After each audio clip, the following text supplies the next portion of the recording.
Bonjour et bienvenue sur la chaîne Senseed. Donc pour cette présentation, je vais vous présenter un tarot, le tarot de l'Éden. Pendant longtemps, il n'a plus été édité, donc on ne le trouvait plus si ce n'est toujours à un prix très élevé. Donc ça y est, ils ont réussi à se motiver pour le rééditer, donc aux éditions Urania. Donc j'ai envie de vous parler également des pierres que je mets dans le tarot. Donc vous voyez, ça c'est la boîte dans laquelle je mets le tarot. C'est que des pierres brutes. Je vous lirai le dos du livre du tarot et vous comprendrez pourquoi je mets des pierres brutes pour ce tarot. Donc déjà j'ai mis un quartz super Seven qui développe la clairvoyance mais également la clairaudience qui est tout autant important lorsqu'on fait un tirage. Donc c'est un quartz qui contient 7 minéraux différents, principalement de l'améthyste, du fer également. Donc je ne vais pas vous décrire toutes les particularités des pierres, je vais juste vous dire les particularités qui ont fait que je les ai choisies pour ce tarot en question. Alors ensuite, deux corindons. Donc les corindons, il s'agit d'un saphir et d'un rubis, brut toujours. Donc le saphir pour le troisième œil, pour la gorge coronale, donc pour s'exprimer, pour étudier, pour évoluer spirituellement. Donc je trouve qu'il allait très bien avec le tarot. Et le rubis, donc le rubis qui, lorsque des fois on est fatigué ou quoi, nous donne de la force pour aller jusqu'au bout du livre qu'on entreprend. Une calcite optique qui est très bonne dans la télépathie et qui est très bonne pour rentrer dans les cerveaux des personnes et bien trouver et chercher ce qu'on a besoin lors d'un tirage. Et une pétaline, qui est une toute petite pierre qui contient beaucoup de lithium. Donc la pétaline, on dit qu'elle nous relie à soit notre ange gardien ou notre entité gardienne ou à notre guide gardien. Voilà, donc c'est un peu, on va dire, ma petite pierre qui va protéger ce tarot. Donc le tarot est livré, j'ai gardé la boîte dans une boîte qui ressemble aux cassettes de l'époque. Je ne sais pas si vous voyez avec le reflet, oui ça va aller. Tout en plastique, donc ça ressemble vraiment à une boîte de cassettes vidéo. Voilà, il est entièrement en français comme le livre. Le livre a 207 pages, entièrement en français. Donc je vais vous lire le dos. Le tarot de l'Éden est unique au monde. Chaque carte est une œuvre d'art, révélant les trésors de beauté, de couleurs et de symboles. Alika, peintre talentueuse, et Maud, célèbre voyante, ont conçu ensemble ce tarot tout à fait nouveau, dont la symbolique est à la fois universelle et respectueuse de la tradition. Tous les règnes de la nature sont représentés, les minéraux, les végétaux, les animaux et les êtres humains. L'Éden symbolise bien sûr l'harmonie de l'univers et implique un partenariat fructueux entre les différentes formes de vie sur Terre. Voilà. Donc je trouvais que de mettre des pierres brutes allait très bien avec ce genre de tarot. Donc je vais vous parler un peu du livre. Donc il y a pas mal de choses sur ce livre en fait. Au début il y a une petite introduction. Après ils expliquent à quoi servent les arts divinatoires. Et ils expliquent comment on peut réussir et pourquoi vous pouvez échouer. Les 10 commandements indispensables pour prédire l'avenir avec le tarot de l'Éden. Bon, ça je dirais que c'est chacun qui le voit, hein, cette histoire de 10 commandements. Si ça vous parle, vous en prenez note et vous les suivez. Si ça vous parle pas, vous le lisez ou le laissez de côté. Moi c'est comme ça que j'ai fait, hein. Je n'ai pas suivi exactement, je ne suis pas la lettre. Hein. Tout ce qu'ils disent forcément dans les bouquins. Je garde juste ce qui me plaît et ce qui me parle. Parce que si on se force à étudier et à lire un truc qui ne nous parle pas, on n'arrivera pas à faire une lecture fluide et juste. Donc après le livre, il faut reconnaître qu'il est très intéressant car il développe beaucoup sur une arcane. Là vous voyez l'arcane majeur. Donc, ouais, ils disent pas mal de trucs quand même. Je vais vous montrer l'épaisseur des arcanes majeurs.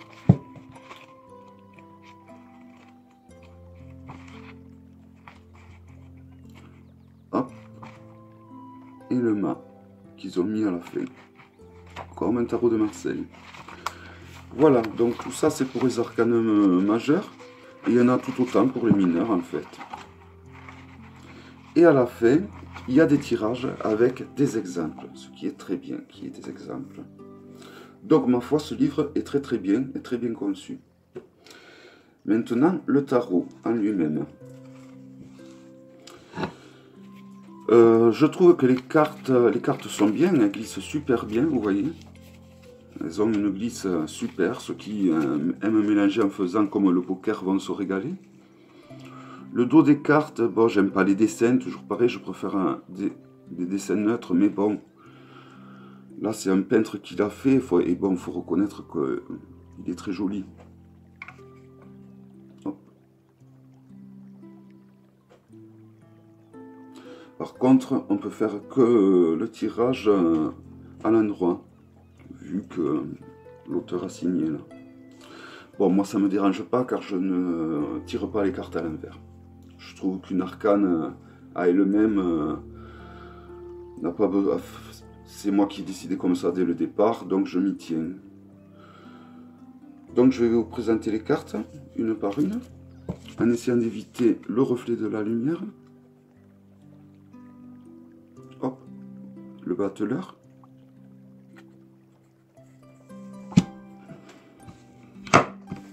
Si je mettais là, ça serait mieux, ouais.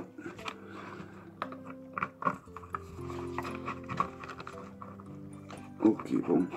J'essaie d'éviter les reflets. Donc, le battleur, la papesse.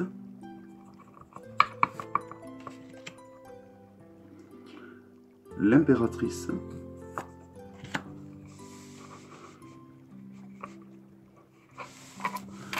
Je voudrais quand même que vous les voyez. Donc, l'impératrice, l'empereur. Donc vous voyez, c'est vraiment un mélange de personnages mi-homme, mi-animal, mi-végétal, mi-minéral aussi. Le chariot. La justice, à 8. C'est très bien, à 8. L'ermite. La roue de fortune. La force.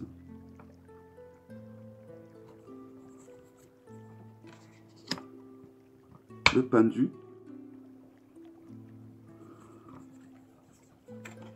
la non nommée, l'arcane sans nom, la tempérance,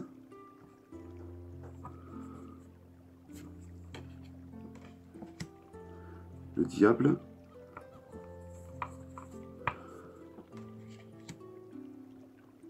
la maison Dieu, qui me fait penser au château des maîtres de l'univers, pour ceux qui connaissent. L'étoile.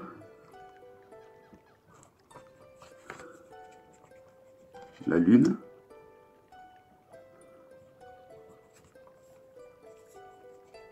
Le soleil. Je trouve que c'est une magnifique carte, très jolie, qui respire l'amour. Le jugement, qui est très bien fait, on voit là toutes ces âmes. Le monde.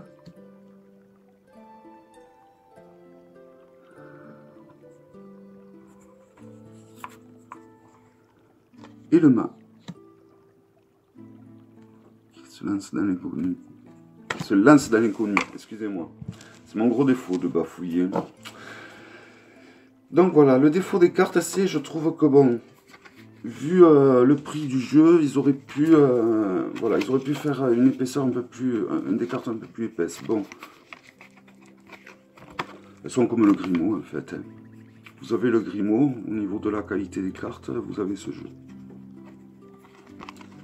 C'est des grandes cartes par contre, vous voyez. Elles sont plus hautes et plus larges que le Grimaud. Après, c'est un jeu vraiment... bon, c'est un peintre donc qui a fait toutes les lames. Donc, c'est vraiment très beau, c'est très bien fait. Je voudrais vous remontrer une lame quand même qui me plaît beaucoup. Ouais, elles me plaisent toutes, au final j'ai du mal. Le chariot, vous voyez, il y a quand même la symbolique du tarot de Marseille qui est respectée. Donc, un chevaux qui va à gauche, l'autre à droite. Donc on voit la problématique du choix quand même. La justice qui tranche. Donc qui se tient l'estomac. Du moins qui a la main au niveau de l'estomac, car elle tient la balance.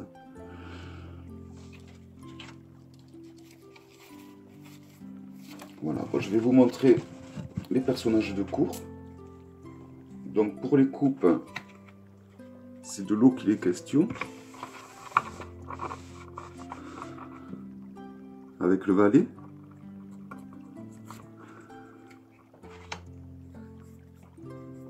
Le cavalier, avec une jolie licorne. La reine. Donc mi-femme, mi-fleur. Et le roi, mi-homme, mi-fleur également. Donc les coupes vont mettre en avant l'eau, forcément, et le végétal. Donc pour les épées, là on va mettre en avant le monde animal, je dirais. On reconnaît là la coccinelle avec le valet d'épée.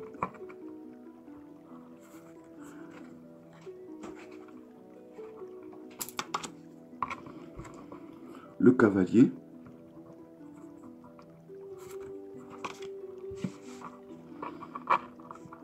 La reine d'épée.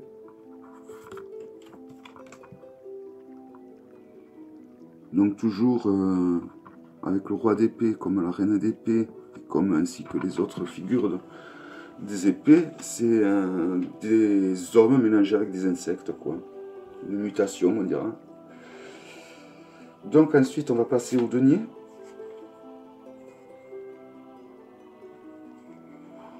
Pareil, là, c'est un mélange avec les animaux, sauf pour le valet, où là, ça sera le minéral, on va dire, avec la corne d'abondance et tous ces tors qui coulent à flot. Je connais très bien ce tarot, mais c'est vrai que les images sont très belles. C'est assez épuré, mais quand les images sont belles, il n'y a pas besoin de mettre 50 000 détails, quoi, au final. Le cavalier d'épée. Non, le cavalier de denier, excusez-moi.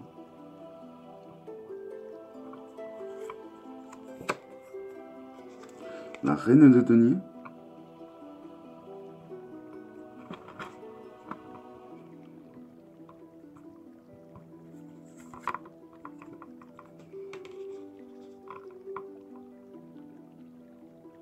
Et le roi de denier. J'ai failli dire le roi des lions. Donc, n'hésitez pas à me dire quand je vous présente des cartes de tarot, si vous préférez pas que je mette la vidéo de l'autre côté. Le problème, c'est que si je mets la vidéo de l'autre côté, vous allez avoir deux bandes noires. Mais vous verrez davantage mieux la carte. Si vous avez l'occasion de voir la vidéo du tarot des grands peintres, elle a été prise, la vidéo, en longueur. Donc, il y a les deux bandes noires, mais on voit beaucoup mieux les cartes. Donc après, voilà, c'est une question de choix. Vous voyez, vous me dites ce que vous préférez et je m'adapterai. Donc, on va passer au bâton. Avec le valet de bâton.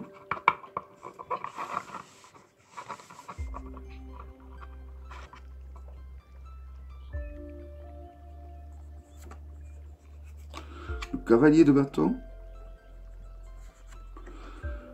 Donc les valets, c'est souvent une mutation avec le végétal. Le cavalier, là on a eu un animal.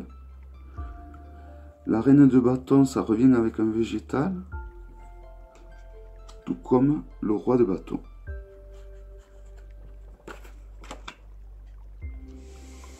Je vais vous présenter quelques mineurs. Donc elles sont simples, hein. Là c'est les as de coupe. Je n'ai pas du tout trié. Donc il faut avoir une connaissance au niveau de la numérologie au moins, ou au niveau du tarot de Marseille. Si vous n'en avez pas, tout est très bien expliqué sur le livre. C'est des mots simples, faciles à comprendre. Voilà, ils ne se la pètent pas du tout, alors qu'il y en a qui ont fait des tarots beaucoup moins bien que ça. Et voilà l'as de denier.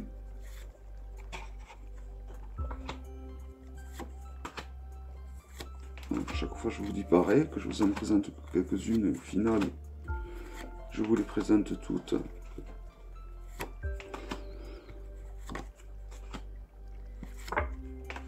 Donc déjà, si vous connaissez la signification des arcanes majeurs, ça peut vous aider pour la signification des arcanes mineurs.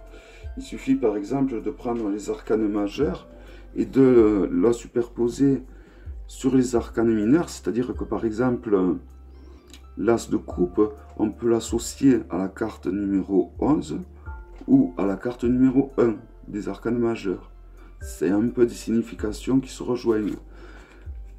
Pareil par exemple pour un 2, à part les épées. Les épées c'est vraiment la série qui est, on va dire, à part.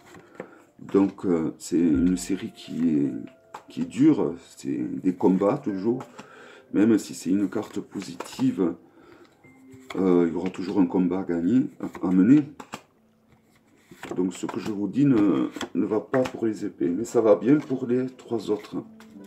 Pour les trois autres, par exemple pour l'as de bâton, on peut prendre donc le battleur.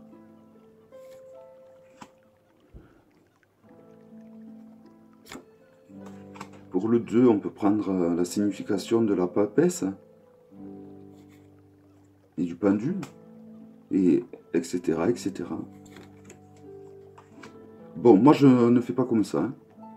Mais je sais qu'il y en a qui font comme ça, donc si ça vous parle, vous pouvez... ça peut déjà, pour commencer à apprendre les arcanes mineurs, ça peut déjà aider pas mal. Donc là, par exemple, vous avez le 10 d'épée, donc on peut le comparer à la roue de la fortune ou au jugement. Et c'est vrai que dans l'interprétation du jugement et de la roue de la fortune, on retrouve un peu pas mal, même au niveau de la signification, ça se rejoint avec... pareil pour le 3 d'épée, pour les 3 de bâton qu'on voit ici. Vous prenez l'impératrice. La signification rejoint... est très proche de la signification du 3 de bâton. Surtout si c'était le 3 de denier. Voilà, donc c'était le tarot de l'Éden. Donc je vous mettrai le lien pour si j'arrive à le retrouver. Je vous le mettrai sous la barre d'infos. Et voilà, j'espère que cette vidéo vous a plu.